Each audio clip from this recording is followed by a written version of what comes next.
제가 뭐 정답을 알고 있기 때문에 이렇게 푸는 게 아니라요. 원래 잘 만든 독해 문제는 이렇게 풀려요.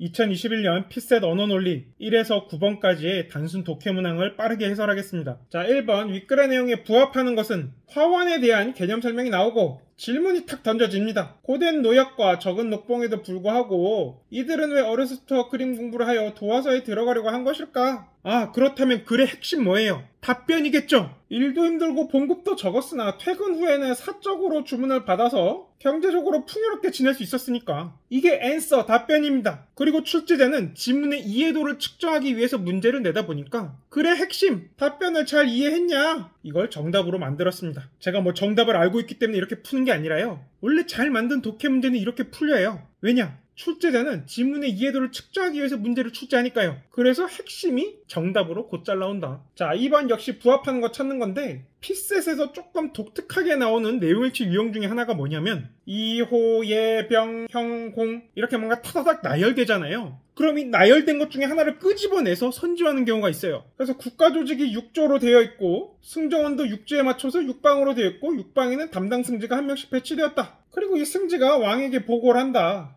정답이 2번이었는데 이 형, 요거를 다 끄집어내가지고 형방승지를 통해서 왕에게 보고되었다. 이게 정답으로 나온 거예요. 형을 딱 끄집어내서 담당 승지, 해당 승지, 왕에게 보고 이런 선지를 만든 건데 이렇게 뭔가 쉼표가 타다닥 나열되면 그 쉼표 속에 있는 단어가 문장으로 어떻게 표현될 수 있을지 한번 고민해 볼 수 있어야 되거든요. 피셋 언어논리에 나오는 독특한 유형이라고 생각하고 기출문제 쭉 풀면서 이런 비슷한 문제 좀 더 찾아보시길 바랍니다. 만약 논리 퀴즈를 열심히 공부하신 분들이라면 이런 식의 선지 만든 테크닉이 예화와 관련이 있구나 이렇게 정리할 수도 있을 거예요. 3번 다음 글에서 알 수 있는 것은 이질은 사람들을 괴롭히는 가장 중요한 질병이었다. 지금 이질이 프로블럼이라는 거죠. 아, 이런 글의 기본적인 전개 방식 어때요? 문제 현상, 원인 분석, 해결책이죠. 글의 핵심은 뭐다? 해결책. 자, 그런 관점에서 이렇게 쭉 읽다 보면 이 문단에서 문제의 원인이 나와요. 미생물 중에 수인성 병균이 번성했고 그래서 그런 게 어김없이 이질을 일으켰다. 자, 이질은 15세기 초중반부터 급작이 시작하여 17세기 이후에는 크게 감소했다. 아, 중요한 거 어디? 17세기 이후죠. 도대체 어떠한 솔루션이 나왔는가? 농지 개간을 범람원에서 산간 지역으로 이동했대요. 물을 가둬두는 기간을 줄다 보니까 이질 등 수인성 질병이 감소했다. 이게 지금 일종의 해결책이죠? 출제자는 무엇을 묻는다? 지문의 핵심, 문제 해결형 구조에서는 해결책. 그래서 정답 3번, 17세기 이후에 너네 미생물 생태계가 변화되어 이질 감소에 기여하였다?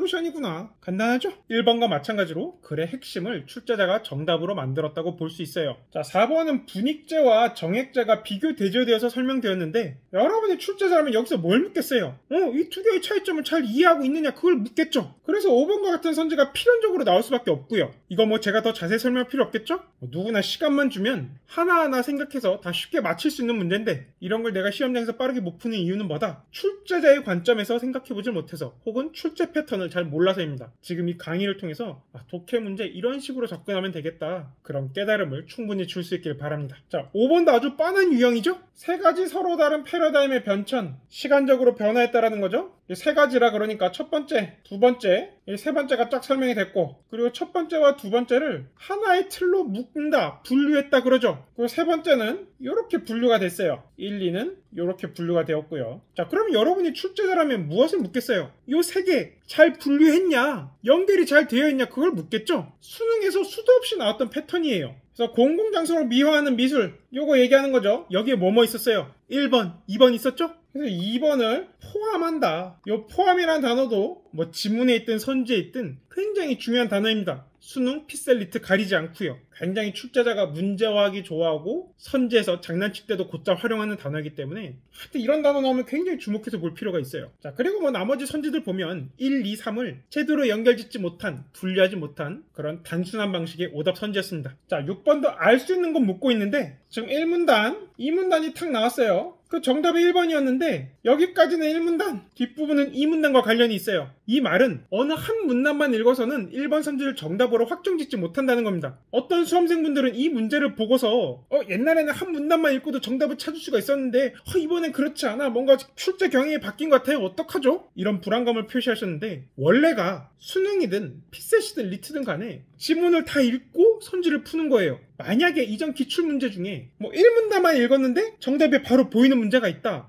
그럼 그러한 문제는 그냥 완성도가 떨어지는 거예요. 내가 무슨 독특한 해법을 익혀서 혹은 어떤 강사분이 뭐 엄청 잘 가르쳐서 한 문단만 읽고서 정답을 바로 찾아낸다면 그건 그냥 문제의 완성도가 떨어지는 걸 이용한 것에 불과한 거지, 그걸 일반화해서 어떤 해법으로 만들 수가 없다고요. 기본적인 풀이법은 아주 상식적이에요. 그리고 그게 옳아요. 그냥 지문 다 읽고 문제 푼다. 자, 근데 지문 읽었는데 선지 판단이 너무 어려워. 그래서 지문을 다시 읽어야 돼. 그랬더니 시간이 너무 많이 걸려. 이런 분들은요, 수능 때 독해 공부를 제대로 안 한 분들이 가능성이 높아요. 앞서 강조했듯이 출제자는 지문의 이해도를 평가하기 위해서 문제를 냅니다. 따라서 지문을 내가 잘 이해하고 핵심을 캐치했다면 선지는 너무너무 쉽게 풀리는 게 정상이에요. 내가 아직 그런 능력이 없다면 독해력 강화 도구 3가지 제가 파일로도 공개해놨으니까 뭐 종이책 혹은 이 파일을 보시거나 혹은 피셋에 조금 더 적합하게 또 깊게 독해에 대해서 제대로 공부하고 싶다면 전개는 기출분석의 추월차선 1, 그거 22시간밖에 안 되거든요. 한번 집중해서 딱 끝내시는 것도 굉장히 추천드립니다. 독해에 관해서 내가 좀 빠삭하게 잘 공부하고 나면요, 글을 읽고 이해하는 다른 분야도 굉장히 도움이 돼요. 자, 7번 글의 흐름에 맞지 않는 거 찾는 건데 그냥 쭉 읽어나가면서 어색한 걸 만났을 때 그때 선지를 보면 돼요. 참고로 이 문제는 가설을 검증하는 강화 약화와 관련된 문항이므로 이와 관련된 배경 지식을 강화 약화 메뉴를 통해서 알고 있는 분들이라면 비교적 좀 쉽게 읽을 수 있었겠죠. 하여튼 여기 지금 기억에서 뭐가 더 높아질 것이다 예측을 했어요. 그럼 가설 검증은 뭐예요? 이 예측이 들어맞는지 안 맞는지 실제로 확인해 보는 거죠. 그래서 그 결과가 예상과 같았다. 예상과 같으면 뭐라 그래요? 입증되었다 그러죠. 가설이 참일 확률이 좀 더 올라갔다. 근데 디귿을 보니까 지금 발광하는 와편모충을 잡아먹는 요강류가 더 많이 잡아먹힐 위험성이 있다, 이렇게 예측했는데 결과는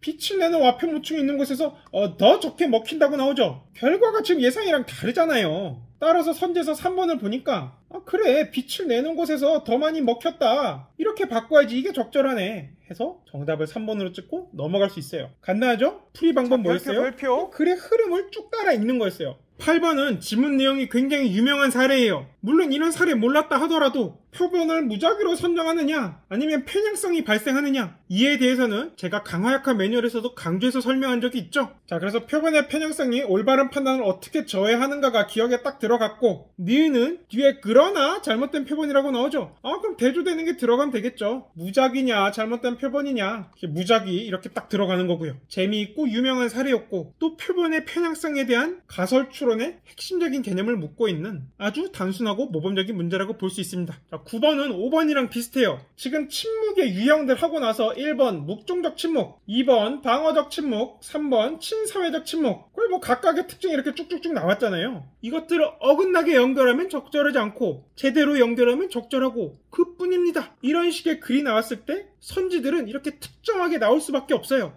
추론할 수 없는 거 고르라 그랬으니까 어긋난 연결을 찾으면 되겠죠. 그래서 4번 익명성을 보장할 경우 보복당하지 않는 거죠. 그래서 친사회적 침묵이 감소하는 것이 아니라 방어적 침묵이 감소할 것이라고 예측됩니다. 뭐 크게 어려운 건 없었죠. 글의 흐름에 따라서 필연적으로 나오는 선지 패턴들이 있고, 이제 그런 것들을 내가 잘 습득하면 피셋 언어 논리에 나오는 독해 문항들은 굉장히 쉽고 빠르게 풀 수가 있더라. 내가 만약 그런 거 훈련이 잘 안 되어 있다면 이 자료를 보시거나 강의를 듣기를 강력히 권해드립니다. 독해 능력은요, 한 번만 잘 키워두면 평생을 써먹을 수 있는 아주 귀한 자원이에요. 이러한 문제풀이는 결국 핵심을 잘 이해했는지를 묻기 때문에 내가 이런 문제를 잘 풀 수 있다는 것은 다른 상황에서도 내가 남보다 조금 더 핵심을 빠르고 잘 찾을 수 있다는 말과 비슷하니까요. 자, 그럼 나머지 문항들 두복의 100 강의를 완강하는 대로 또 찍어 보겠습니다. 지금 이 강의도 굉장히 빨리 올릴 수가 있었는데 이걸 100절까지 찍는 게 너무너무 힘들어갖고 계속 놓고 있다가 오늘 아내가 서울로 놀러가서 집에 혼자 있는 김에 일 한번 죽어라 해보자라는 마음으로 이 강의를 찍어봤습니다.